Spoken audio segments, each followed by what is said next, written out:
Neymar junior বর্তমান বিশ্বের অন্যতম প্রতিভাবান এক ফুটবলার। তিনি ব্রাজিলিয়ান ফুটবলেরই প্রিন্স হতে পারতেন, সময়ের সেরা, যেতে পারতেন বিশ্ব সেরাদের কাতারে। তবে ইনজুরির বাধায় অসংখ্যবার হোঁচট খেতে হয়েছে তাকে।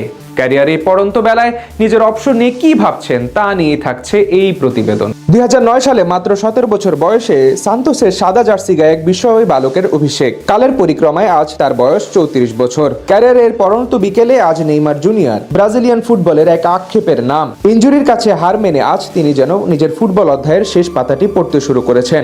ফুটবল বিশ্বের অন্যতম প্রভাবশালী এবং আলোচিত এই তারকা ফুটবলার সম্প্রতি ব্রাজিলিয়ান গণমাধ্যমকে দেয়া এক সাক্ষাৎকারে তার অবসরের ভাবনার কথা জানিয়ে ভক্তদের মনে এক বিষণ্ণতার সুর ছড়িয়ে দিয়েছেন।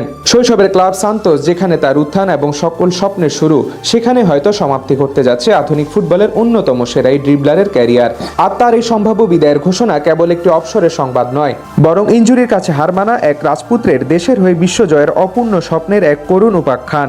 গত বছরের জানুয়ারিতে সৌদি আরবের ক্লাব আল হিলাল থেকে সান্তোসে ফেরা ছিল নেইমারের জন্য এক আবেগঘন মুহূর্ত। শৈশবের ক্লাবে ফিরে চোটে বিধ্বস্ত নেইমার সান্তোসকে ব্রাজিলের শীর্ষ লিগে টিকিয়ে রাখায় গুরুত্বপূর্ণ ভূমিকা রাখেন। গত ডিসেম্বরের শেষ দিকে সান্তোস যখন ব্রাজিলিয়ান শীর্ষ লিগে অবনমনের শঙ্কায় ছিল, তখন নেইমার মারাত্মক চোট থাকা সত্ত্বেও শেষ 3টি ম্যাচের মাঠে নামেন। তার এই আত্মত্যাগের ফলে সান্তোস লিগে টিকে গেলেও নেইমারকে দিতে হয় চড়া মূল্য। বাঁ হাঁটুতে চিকিৎসা করানোর ফলে এমনিতেও তিনি 2024 সালের বড় একটি সময় মাঠের বাইরে কাটাতে বাধ্য হন। আর চলতি বছরের 16 ফেব্রুয়ারি সাও পাওলো চ্যাম্পিয়নশিপে ভেলো ক্লাবের বিপক্ষে 6-0 গোলের জয় তিনি মাঠে ফিরলেও তার শারীরিক ভাষা বলে দিচ্ছিল যে শতভাগ ফিটনেস ফিরে পাওয়া তার জন্য ঠিক কতটা কঠিন। নেইমারের বর্তমান মানসিক দ্বন্দ্বের মূলে রয়েছে তার বারবার ফিরে আসা চোট এবং জাতীয় দলে উপেক্ষিত হওয়া। কেননা 2023 সালের অক্টোবরের পর থেকে তিনি আর ব্রাজিলের হলুদ জার্সি গায়ে জড়াতে পারেননি। যদিও বর্তমান কোচ কার্লো আনচেলত্তি বারবার বলে এসেছেন যে নেইমারের জন্য জাতীয় দলের দরজা সব সময় খোলা, কিন্তু শর্তটি অত্যন্ত স্পষ্ট, তা হলো শতভাগ ফিটনেস। আর দীর্ঘ 2 বছর ধরে এই ফিটনেস সমস্যার কারণেই নেইমার জাতীয় দলে সুযোগ পাচ্ছেন না, যা তার মতো একজন খেলোয়াড়ের জন্য চরম হতাশার। এই প্রসঙ্গে নেইমার নিজেই স্বীকার করেছেন যে 2026 বিশ্বকাপে খেলার স্বপ্ন পূরণ করতে হলে তাকে এই বছর সান্তোসের হয়ে নিয়মিত এবং দাপুটে ফুটবল খেলতে হবে।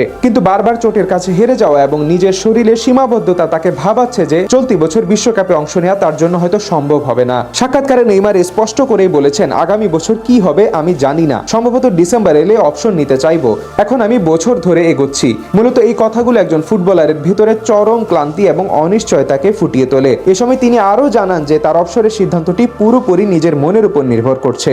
বছরের শেষে তার মন যা বলবে সেটাই হবে তার চূড়ান্ত সিদ্ধান্ত।